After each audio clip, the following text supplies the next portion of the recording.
Uddanam kidney వ్యాధిగ్రస్తుల సమస్యకు CM YS Jagan ప్రభుత్వం శాశ్వత పరిష్కారాన్ని చూపించింది. దీంతో వారి కష్టాలు తీరాయి. ఈ మేరకు శ్రీకాకుళం జిల్లా పలాసలో 85 కోట్ల వ్యయంతో నిర్మించిన డాక్టర్ వైఎస్ఆర్ కిడ్నీ రీసెర్చ్ 200 పడకల సూపర్ స్పెషాలిటీ హాస్పిటల్ను సీఎం వైఎస్ జగన్మోహన్ రెడ్డి ప్రారంభించారు. అలాగే 700 కోట్ల వ్యయంతో నిర్మించిన వైఎస్ఆర్ సుజలధార ప్రాజెక్టును ప్రారంభించి జాతికి అంకితం చేశారు. ఉద్దానం ప్రాంతంలో కళ్ళెదుటే కిడ్నీ సమస్య కనిపిస్తున్నా గతంలో ఎవ్వరూ దీనికి పరిష్కారాన్ని చూపటానికి కూడా సాహసించలేదు. ఇలాంటి పరిస్థితుల్లో సీఎం వైఎస్ జగన్ ప్రభుత్వం 785 కోట్ల భారీ వ్యయం చేసి మరి ఉద్దానం వ్యాధిగ్రస్తుల సమస్యకు శాశ్వత పరిష్కారాన్ని చూపించింది.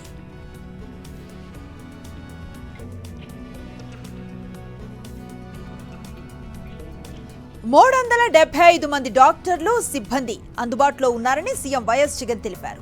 శ్రీకాకుళం జిల్లాలో 69 డయాలసిస్ యంత్రాలను పెట్టామని వెల్లడించారు. ప్రతి అడుగు మానవతా దృక్పథంతో ముందుకు సాగుతున్నామన్నారు. నాడు పాదయాత్రలో కిడ్నీ వ్యాధిగ్రస్తుల బాధలు వ్యతలు చూశారని, అధికారంలోకి వచ్చిన వెంటనే 2500 పింఛన్ను నేడు 10,000 రూపాయలుగా ఇస్తున్నామని తెలిపారు. కిడ్నీ సమస్యను తెలుసుకునేందుకు కేంద్ర ప్రభుత్వ సంస్థలతో పాటు అంతర్జాతీయ సంస్థలతో కూడా కలిసి పనిచేస్తున్నామన్నారు సీఎం జగన్.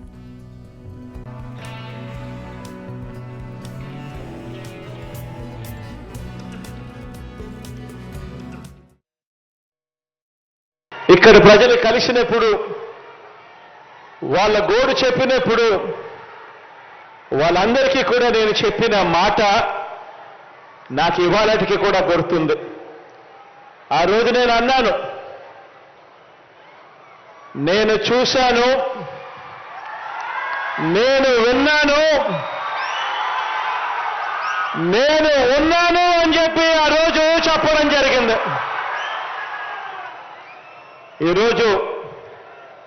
ఆ రోజు కూడా నాకు బాగా గుర్తుంది. 2018లో డిసెంబర్ 30వ తారీఖున ఇదే పలాసలో బహిరంగ సభలో ఇక్కడే మాట ఇవ్వడం జరిగింది. అధికారంలోకి దేవుడి దయతో మీ అందరి చల్లని దీవెనలతో మనందరి ప్రభుత్వం ఏర్పడిన తర్వాత ఇక్కడే 200 పడకల kidney research super speciality hospital తీసుకొస్తామని చెప్పడం జరిగింది. కిడ్నీ సమస్యలకు శాశ్వత పరిష్కారం చూపించే దిశగా అడుగులు పడతాయి అని కూడా చెప్పడం జరిగింది. దేవుడి దయతో ఈ 2 కార్యక్రమాలను కూడా ఈరోజు పూర్తి చేసి మీ బిడ్డ మీ కళ్ళ ఎదురు నిలబడి ఉన్నాడు అని చెప్పడానికి గర్వపడతా ఉన్నా. ఏపీలో నాన్ లోకల్ పొలిటీషియన్స్ రాజకీయాలు చేయాలని చూస్తున్నారని మండిపడ్డారు ముఖ్యమంత్రి YS Jaganmohan Reddy. Non local politicians విషయంలో ఏపీ ప్రజలు జాగ్రత్తగా ఉండాలని సూచించారు.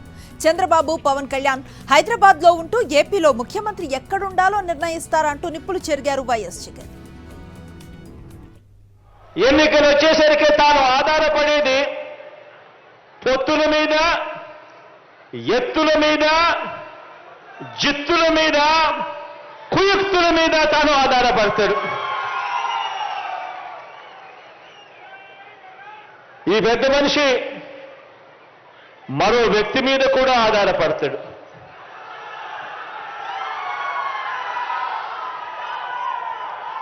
ఒక దత్తపుత్రుడిని యాక్టర్గా పెట్టుకొని డ్రామాను కూడా ఆడుతాడు.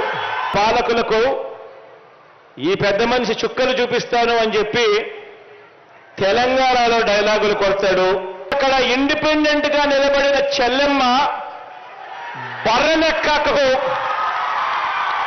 వచ్చిన ఓట్లు కూడా ఈ పెద్ద మనిషికి దత్తపుత్రుడికి రాలేదు. ఇంటర్నేషనల్ ఎయిర్పోర్ట్ వస్తుంది అనంటే వీళ్లకు ఏడుపు.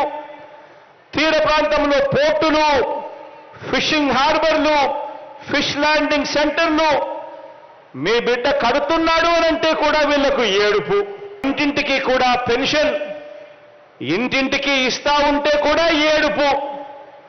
వారి హయాంలో ఇచ్చిన 1000 రూపాయల పెన్షన్ను మనం 2250తో ప్రారంభించి ఏకంగా 3000 రూపాయలకు చేస్తుంటే ఏడుపు.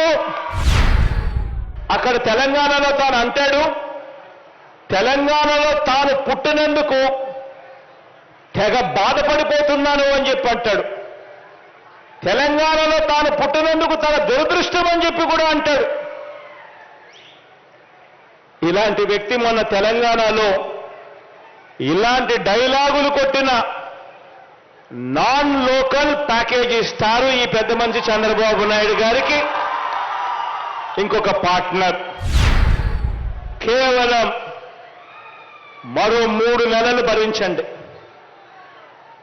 కేవలం మరో 3 నెలలు భరించండి. ఈ క్యాన్సర్ గడ్డల్ని వచ్చే ఎన్నికల్లో పూర్తిగా తొలగించండి అని చెప్పి ఈ సందర్భంగా తెలియజేస్తా ఉన్నా. ఇటువంటి పెత్తందారులంతా కూడా శాశ్వతంగా మన రాష్ట్రం వైపు కన్నులెత్తి కూడా చూడకుండా తీర్పు ఇవ్వండి అని చెప్పి మిమ్మల్ని అందరినీ కూడా సవినయంగా కోరుతా ఉన్నా. ఉత్తరాంధ్రను సీఎం జగన్ అభివృద్ధి చేస్తూ ఉంటే ప్రతిపక్షాలకు పచ్చపత్రికలకు కనిపించడం లేదని మంత్రి సీదిరి అప్పలరాజు ఫైర్ అయ్యారు. ఇప్పుడు ఏ గ్రామానికి వెళ్లినా సచివాలయాలు, రైతు భరోసా కేంద్రాలు, ఆధునీకరించిన విద్యాలయాలు స్వాగతం పలుకుతున్నాయన్నారు. ఎప్పుడు జగన్మోహన్ రెడ్డి గారు సంక్షేమం చూస్తున్నారు కానీ అభివృద్ధి చూడటం లేదని వాళ్ళు విమర్శిస్తూ ఉంటారు. వాళ్ళందరికీ నేను చెప్పేది ఒకటే, ఈ వేదిక ద్వారా నేను అడుగుతా ఉన్నా, ప్రతిపక్ష నాయకులకు కానీ ప్రతిపక్ష పత్రికలకు కానీ మీరు ఏ గ్రామం అన్నా తీసుకోండి, ఈ నియోజకవర్గమే కాదు ఈ రాష్ట్రంలో ఉన్నటువంటి ఏ గ్రామం అన్నా తీసుకోండి, ఆ గ్రామానికి వెళ్ళిన వెంటనే మనకి ఆహ్వానం పలుకుతా ఉన్నటువంటి సచివాలయాలు, రైతు భరోసా కేంద్రాలు, విలేజ్ హెల్త్ క్లినిక్ అభివృద్ధిలో భాగం కాదా అని నేను అడుగుతా ఉన్నాను. నేను ఏపీలో రైతుల కోసం మాట్లాడే హక్కు చంద్రబాబుకు లేదన్నారు రాష్ట్ర వ్యవసాయ శాఖ మంత్రి కాకాణి గోవర్ధన్ రెడ్డి. రైతు రుణమాఫీ చేస్తామని సుమారు 83,000 కోట్ల రూపాయలు ఎగ్గొట్టిన చంద్రబాబు రైతులకు న్యాయం చేయాలంటూ మాట్లాడటం సిగ్గుచేటని ఆగ్రహాన్ని వ్యక్తం చేశారు. ఆ రోజు రైతులకు సంబంధించి రుణమాఫీ చేస్తానని చెప్పినప్పుడు, నీ వల్ల రైతులు నష్టపోయినప్పుడు ఆ రోజు నీకు అనిపించలేదా? నేను తీసుకున్నటువంటి నిర్ణయం నేను ప్రకటించి హామీ చేయకుండా రైతులను మోసం చేశానే, దాదాపుగా 87,612 కోట్ల రూపాయలకి రైతులను మోసం చేశానే, కాబట్టి నా వైఫల్యం వల్ల రైతులు నష్టపోయారనేటువంటి ఆలోచన ఆ రోజు ఏ రోజైనా కలిగిందా నీకు? 0 వడ్డీ ఇచ్చేసింది నువ్వు కాదా? రైతులను మోసం చేసింది నువ్వు కాదా? రైతులకు సంబంధించినటువంటి బకాయిలు పెట్టి చెల్లించకుండా వెళ్ళినటువంటి వాడు నువ్వు కాదా?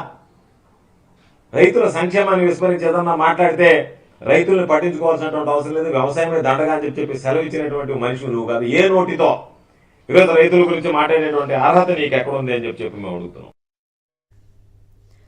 ఏపీలో 10వ తరగతి ఇంటర్మీడియట్ పరీక్షల షెడ్యూల్ను ప్రకటించింది విద్యాశాఖ. ఏప్రిల్లో ఎన్నికల కారణంగా విద్యార్థులకు ఇబ్బంది కలగకూడదనే ఉద్దేశంతో ఇంటర్తో పాటు 10వ తరగతి పరీక్షలను మార్చిలోనే నిర్వహించనున్నట్లుగా విద్యాశాఖ మంత్రి బొత్స సత్యనారాయణ తెలిపారు. 10th ఇంటర్ విద్యార్థులు కలిపి 16 లక్షల మంది పరీక్షలు రాయబోతున్నారని తెలిపారు. మార్చి 1 నుంచి 15వ తేదీ వరకు ఇంటర్ పరీక్షలు, మార్చి 18వ తేదీ నుంచి 30వ తేదీ వరకు 10వ తరగతి పరీక్షలు జరుగుతాయని మంత్రి బొత్స వెల్లడించారు. ఇంటర్మీడియట్ పరీక్షలకు సంబంధించి ప్రాక్టికల్ పరీక్షలు వచ్చి ఫిబ్రవరి 5 నుంచి 20వ తేదీ వరకు జరుగుతాయి. ప్రాక్టికల్స్ థియరీ వచ్చి మార్చి 1వ తేదీ నుంచి మార్చి 20 వరకు జరుగుతాయి.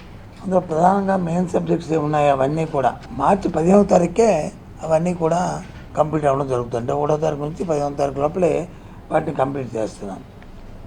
ఈ పరీక్షలు రోజు ప్రతి ఎగ్జామ్ కూడా 3 గంటలు, ఉదయం 9 నుంచి మధ్యాహ్నం 12 గంటల వరకు. ఏవైతే పబ్లిక్ హాలిడేస్ ఉన్నాయో, శనివారాలు ఏవైతే ఉన్నాయో, పండుగలు అవి పబ్లిక్ ఆ రోజుల్లో వచ్చి ఎగ్జామ్స్ ఉండవు ఆ రోజుల్లో. అలాగే ఒకే రోజు 2 పరీక్షలు ఉండవు. ఒక రోజు వచ్చి ఇంటర్మీడియట్ ఫస్ట్ ఇయర్ ఉంటే సెకండ్ ఇయర్ ఒక రోజు. అలాగే ఇది కంప్లీట్ అయిన తర్వాత 10వ తరగతి పరీక్షల్ని అవి పెట్టడం జరుగుతుంది. మార్చి 18వ తేదీ నుంచి మార్చి 30 వరకు 12 రోజుల పాటు ఎగ్జామ్స్ వచ్చి నిర్వహించడం జరుగుతుంది. వీటికి కూడా ఏదైతే పబ్లిక్ హాలిడేస్ కానీ ఆదివారాలు కానీ ఉంటే మాత్రం ఆ రోజు దీనికి ఎగ్జామ్స్ లేవు, మిగతా రోజు వచ్చి నేను జరుగుతాను. ప్రధాన పరీక్షలు అయితే 27వ తారీఖుతోనే అయిపోతాయి ప్రధాన పరీక్షలు. ఇంకా 3 రోజులు ఈవెన్ వొకేషనల్ కోర్సు అలాంటి వొకేషనల్ సబ్జెక్ట్స్ అవి ఉన్నవి ఆ 3 రోజులు జరుగుతాయి. సుమారు 6 లక్షల మంది విద్యార్థులు వచ్చి ఈ పరీక్షకు హాజరవుతున్నారు. ఈ పరీక్ష కూడా రోజు 9:30 గంటల నుంచి 12:45 వరకు ఈ పరిస్థితి వచ్చి నిర్ణయిస్తాము. ఓటర్ల లిస్ట్, దొంగ ఓట్ల నమోదుపై టీడీపీ అక్రమాలను కేంద్ర ఎన్నికల కమిషన్ దృష్టికి తీసుకువెళ్లారు వైఎస్ఆర్సీపీ ఎంపీలు. myparty-board.com ద్వారా తెలుగుదేశం పార్టీ ఓటర్ల లిస్టులో అవకతవకలకు పాల్పడుతోందని ఎంపీ విజయసాయిరెడ్డి ఆరోపించారు.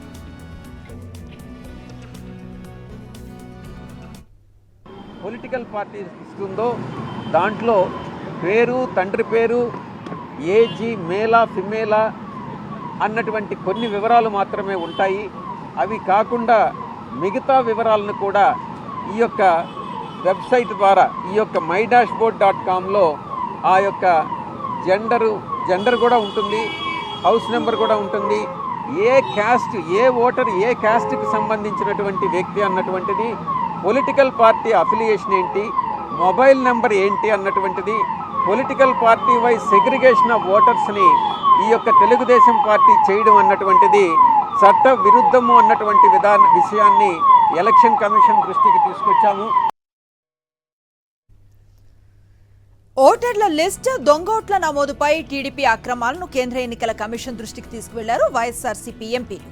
myparty-board.com ద్వారా తెలుగుదేశం పార్టీ ఓటర్ల లిస్టులో అవకతవకలకు పాల్పడుతోందని ఎంపీ విజయసాయిరెడ్డి ఆరోపించారు.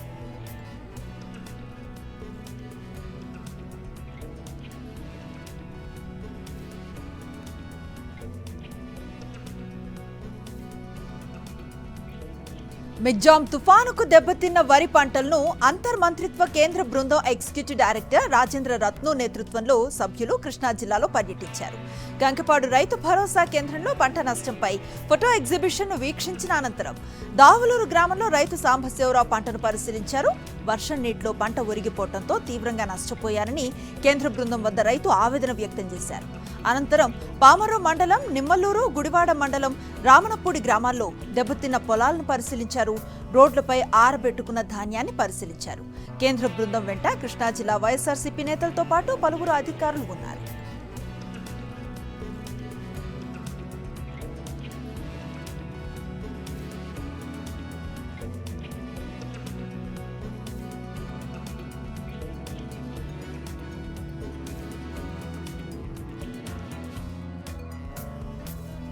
ఇంధన పొదుపులో దేశంలోనే ఆంధ్రప్రదేశ్ అగ్రగామిగా నిలిచింది. జాతీయ ఇంధన పొదుపు విషయంలో ఆంధ్రప్రదేశ్ అవార్డును దక్కించుకుంది. భారత రాష్ట్రపతి చేతుల మీదుగా ఏపీ అధికారులు విజయానంద్ కుమార్ రెడ్డి అవార్డును అందుకున్నారు. సుమారు 5,600 మిలియన్ యూనిట్ల ఇంధనాన్ని ఆదా చేయడంతో 4,000 కోట్ల రూపాయలను ఆదా చేసిందని రాష్ట్రపతి పేర్కొన్నారు. 83.25 పాయింట్లతో ఏపీ అగ్రగామిగా నిలిచింది.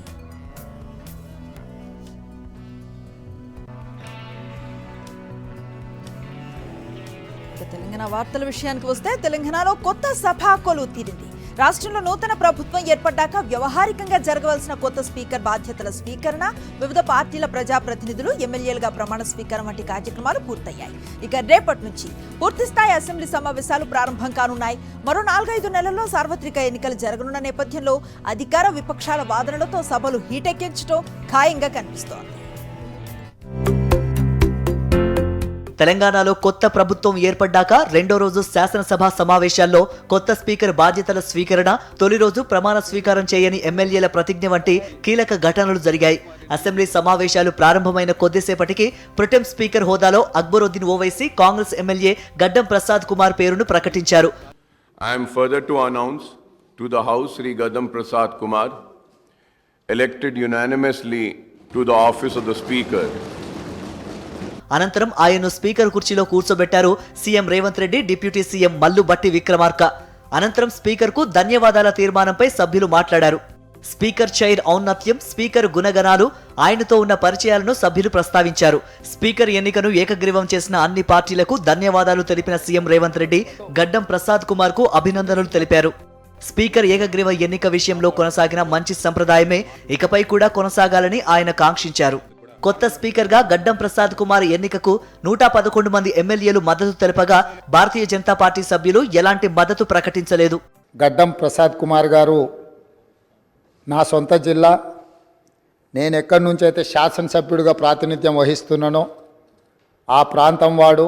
గడ్డం ప్రసాద్ కుమార్ గారు మన 3వ శాసనసభకు స్పీకర్గా ఎన్నిక కావడం ద్వారా సమాజంలో ఉన్న ఎన్నో రుగ్మతలను సమస్యల్ని ఈ సభలో వారి నాయకత్వాన చర్చ జరిగి పరిష్కారం అవుతుందని చెప్పి నేను స్పష్టంగా భావిస్తున్నాను, ఆశిస్తున్నాను. అంతకుముందు ఈ నెల 9న తొలి రోజు అసెంబ్లీ సమావేశాల్లో ప్రమాణ స్వీకారం చేయలేకపోయినా కాంగ్రెస్ బీఆర్ఎస్ ప్రజాప్రతినిధులు ప్రొటెం స్పీకర్ అక్బరుద్దీన్ సమక్షంలో ప్రమాణ స్వీకారం చేశారు. వీరిలో మంత్రులు ఉత్తమ్ కుమార్ రెడ్డి, కోమటిరెడ్డి వెంకటరెడ్డిలతో పాటు BRS party working president KTR, ఇతర బీఆర్ఎస్ సభ్యులు కడియం శ్రీహరి, పద్మారావు, పల్లా రాజేశ్వర్ రెడ్డి, కౌశిక్ రెడ్డి తదితరులు ఉన్నారు. తదనంతరం రెగ్యులర్ స్పీకర్ గా బాధ్యతలు స్వీకరించిన గడ్డం ప్రసాద్ కుమార్ సమక్షంలో బీజేపీ తరపున ఎన్నికైన సభ్యులు ఎమ్మెల్యేలుగా ప్రమాణ స్వీకారం చేశారు. అనంతరం సభను శుక్రవారానికి వాయిదా వేశారు స్పీకర్ గడ్డం Prasad Kumar. I am to announce to the House that the Honorable Governor of Telangana will address a joint session at 11:30 a.m. on Friday. The House is urged to meet again at 11:30 a.m. on Friday. సభ వాయిదా పడిన అనంతరం CM Revanth Reddy సమక్షంలో cabinet సమావేశమైంది.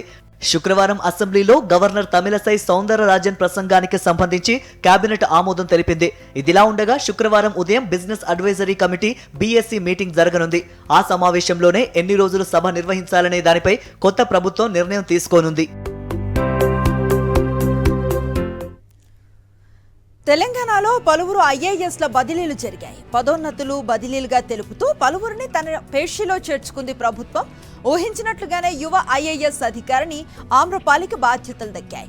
HMDA joint కమిషనర్గా ఆమె నియమించింది. Deputy CM ఓఎస్డీగా Krishna Bhaskar, agriculture డైరెక్టర్గా B Gopi, TSPCL chairman and managing డైరెక్టర్గా ముషరఫ్ అలీ ఫరూకీని ప్రభుత్వం నియమించింది.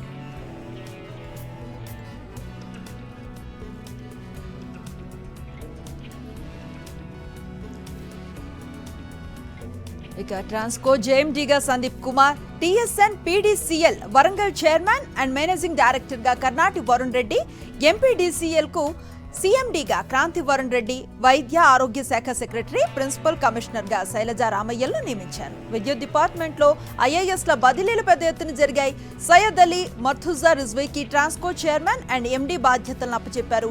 ఇటీవల డి ప్రభాకర్ రాజీనామా చేసిన నేపథ్యంలో ఈ పరిణామం చోటు చేసుకుంది.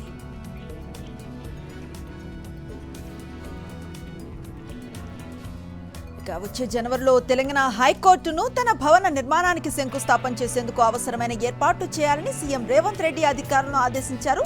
High court chief justice Alok Aradhe ప్రభుత్వ ముఖ్య అధికారులతో ఎంసీహెచ్ఆర్డీలో సంబంధిత అంశంపై సీఎం సమీక్ష సమావేశం నిర్వహించారు.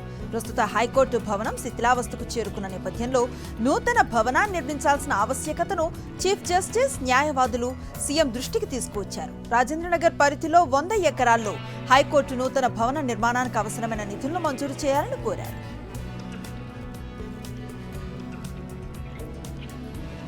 కొత్త జిల్లాల్లో కోర్టు కాంప్లెక్స్ల నిర్మాణానికి కూడా చొరవ చూపాలని చీఫ్ జస్టిస్, న్యాయవాదులు సీఎంకు విజ్ఞప్తి చేశారు. ఇప్పుడున్న హైకోర్టు భవనం హెరిటేజ్ బిల్డింగ్ కాబట్టి దాన్ని పరిరక్షించాల్సిన బాధ్యత ఉందని కూడా సీఎం గుర్తు చేశారు. ఆ భవనాన్ని రినోవేషన్ చేసి సిటీ కోర్టుకు లేదా ఇతర కోర్టు భవనాలకు వినియోగించుకునేలా చూస్తామని రేవంత్ రెడ్డి హామీ ఇచ్చారు. ఈ సమీక్ష సమావేశంలో CS Shanthi Kumari, CM principal secretary Seshadri, Hyderabad, Ranga Reddy జిల్లాల కలెక్టర్స్, ఐఏఎస్ అధికారి నవీన్ మిట్టల్తో పాటు ఇతర అధికారులు పాల్గొన్నారు.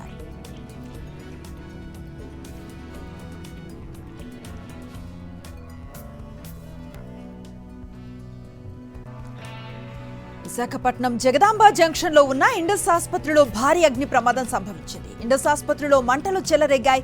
భయభ్రాంతులకు గురైన రోగులు పరుగులు తీశారు. ఆసుపత్రి 2వ అంతస్తు నుంచి భారీగా పొగలు కమ్మేశాయి. దీంతో హుటాహుటిన రంగంలోకి దిగిన అగ్నిమాపక సిబ్బంది మంటలను అదుపులోకి తీసుకొచ్చారు. విశాఖపట్నం నగరం జగదాంబ సెంటర్లో ఉన్న ఇండస్ హాస్పిటల్లో జరిగిన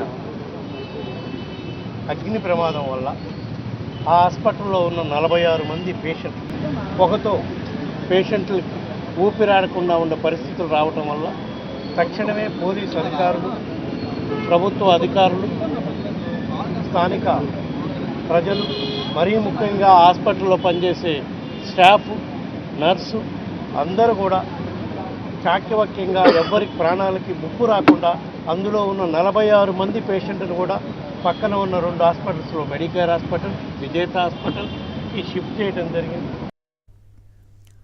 ఇటు రంగారెడ్డి జిల్లా రాజేంద్రనగర్లో కరాచీ బేకరీలో భారీ అగ్ని ప్రమాదం చోటు చేసుకుంది. బేకరీ క్యాంటీన్లో ప్రమాదవశాత్తు గ్యాస్ సిలిండర్ పేలింది. ఈ ప్రమాదంలో 15 మంది గాయపడగా అందులో 6 పరిస్థితి విషమంగా ఉంది. లోక్సభలో భద్రతా ఉల్లంఘన ఘటనపై పార్లమెంట్ అట్టుడికింది. విపక్షాల ఆందోళనతో ఉభయ సభలు దద్దరిల్లాయి. కేంద్ర హోంమంత్రి అమిత్ షా ప్రకటన చేయాలని డిమాండ్ చేస్తూ సభా కార్యక్రమాలను అడ్డుకున్నారు విపక్ష ఎంపీలు. పాసులు జారీ చేసిన బీజేపీ ఎంపీ ప్రతాప్ సింహపై కఠిన చర్యలు చేపట్టాలంటూ నినాదాలతో హోరెత్తించారు. ఈ నేపథ్యంలో 15 మంది విపక్ష ఎంపీలపై సస్పెన్షన్ వేటు పడింది. అనుచిత ప్రవర్తన కారణంగా లోక్సభ నుంచి 14 మంది ఎంపీలను సస్పెండ్ చేశారు స్పీకర్. ఇందులో 9 మంది కాంగ్రెస్ సభ్యులున్నారు. డీఎంకే ఎంపీ కనిమోడి కూడా సస్పెన్షన్ కు గురయ్యారు. శీతాకాల సమావేశాలు ముగిసే వరకు వీరిపై సస్పెన్షన్ కొనసాగనుంది.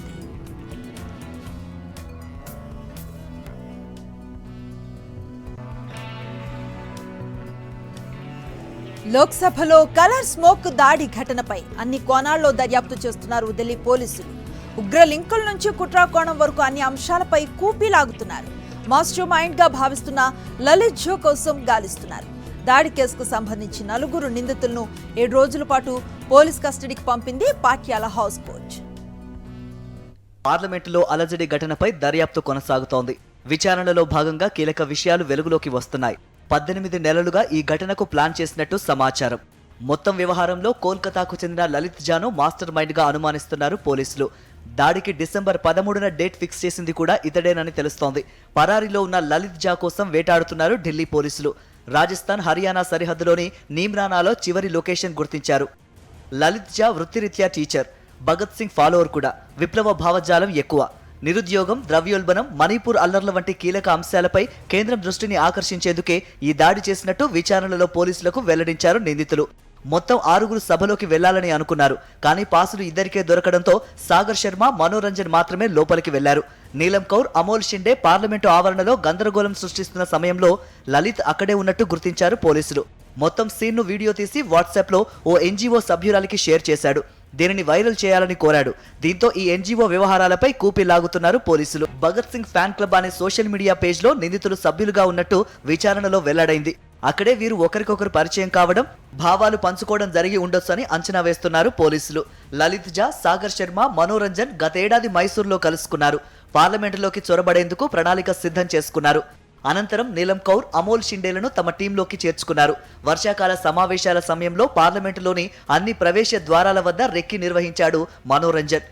మాన్సూన్ సెషన్లోనే సభలో గందరగోళం సృష్టించాలని భావించారు. కానీ పాసులు దొరక్కపోవడంతో శీతాకాల సమావేశాల్లో ప్లాన్ అమలు చేసినట్టు విచారణలో పోలీసులకు చెప్పాడు అమోల్ షిండే. డిసెంబర్ 13న దాడికి ప్రణాళిక సిద్ధం చేసుకున్న నిందితులు డిసెంబర్ 9నే ఢిల్లీకి చేరుకున్నారు. గురుగ్రామ్కి చెందిన విక్కీ శర్మ ఇంట్లో తలదాచుకున్నారు. నిందితులకు షెల్టర్ ఇచ్చినందుకు విక్కీ శర్మ, అతని భార్య రేఖను పోలీసులు అరెస్టు చేశారు. ప్రస్తుతం పరారీలో ఉన్న లలిత్ జా దగ్గరే నిందితుల మొబైల్ ఫోన్లన్నీ ఉన్నట్లు తెలుస్తోంది. ఈ ఫోన్లు దొరికితే మరిన్ని కీలక విషయాలు తెలిసే అవకాశం ఉంది. అయితే నిందితులకు ఉగ్రవాదులతో సంబంధం ఉన్నట్టు ఎలాంటి ఆధారాలు దొరకలేదని వెల్లడించాయి పోలీసు వర్గాలు. మధుర శ్రీకృష్ణ జన్మభూమి భూ వివాదం కేసులో కీలక తీర్పును వెలువరించింది అలహాబాద్ హైకోర్టు. షాహీ ఈద్గాలో సర్వేకు గ్రీన్ సిగ్నల్ ఇచ్చింది. సర్వే నిర్వహించే కమిషనర్ల పేర్లను ఈ నెల 18న నిర్ణయించనుంది ఉన్నత న్యాయస్థానం. వారణాసిలోని జ్ఞానవాపి మసీదులో తరహాలోనే షాహీ ఈద్గాలోనూ సైంటిఫిక్ సర్వే నిర్వహించాలని ఆదేశాలిచ్చింది. షాహీ ఈద్గా మసీదును 17వ శతాబ్దంలో నిర్మించారు. కాట్రా కేశవ్ దేవ్ ఆలయాన్ని కూల్చి ఈ మసీదును నిర్మించినట్లుగా ఆరోపిస్తున్నారు హిందూవాదులు. శ్రీకృష్ణ జన్మస్థానంలో ఉన్న మొత్తం 13.37 ఎకరాల భూమిపై తమకే హక్కును కల్పించాలని హిందూసేన డిమాండ్ చేస్తుంది. హిందూసేన తరపున విష్ణు గుప్తా సర్వే కోసం కోర్టులో పిటిషన్ దాఖలు చేశారు. అలహాబాద్ హైకోర్టు తీర్పును సుప్రీంకోర్టులో సవాల్ చేయనుంది ముస్లిం వర్గం. గౌతమ్ అదానీకి చెందిన అదానీ గ్రూప్ వచ్చే 10 ఏళ్లలో 8.3 లక్షల కోట్ల పెట్టుబడులు పెట్టనుంది. నౌకాశ్రయాలు, విద్యుత్, సిమెంట్ వంటి 5 వ్యాపార కార్యకలాపాల్లో 2050 కల్లా నికర 0 ఉద్గారాలను సాధించడమే లక్ష్యంతో ఈ పెట్టుబడులు పెట్టనుంది. ఇందులో భాగంగా తన పునరుత్పాదక పోర్ట్ఫోలియోను 45 గిగావాట్లకు విస్తరిస్తోంది. ఎలక్ట్రిక్ ప్యానెల్స్, గాలి మరలు, హైడ్రోజన్ ఎలక్ట్రోలైజర్స్ తయారీ, 3 గిగా ఫ్యాక్టరీలను నిర్మించనున్నట్లుగా సంస్థ తెలియజేసింది. ఏటా 30 లక్షల టన్నుల హరిత హైడ్రోజన్ ఫ్యూయల్ ను ఉత్పత్తి చేయాలని టార్గెట్ గా పెట్టుకుంది. 2050 లేదా అంతకంటే ముందే 0 ఉద్గారాలను సాధించాలనుకుంటున్న 5 కంపెనీల్లో Adani green energy, Adani energy solutions, Adani ports and SEZ, ACC, Ambuja సిమెంట్స్లు ఉన్నాయి.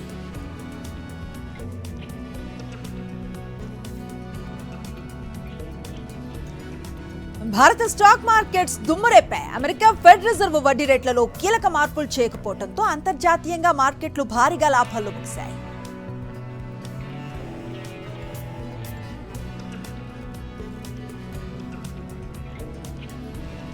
ఈరోజు ట్రేడింగ్ ముగిసే సమయానికి సెన్సెక్స్ రికార్డు స్థాయిలో 929 పాయింట్ల లాభంతో 70,515 పాయింట్ల వద్ద ముగిసింది. నిఫ్టీ 256 పాయింట్ల లాభంతో 21,182 పాయింట్ల వద్ద ముగిసింది.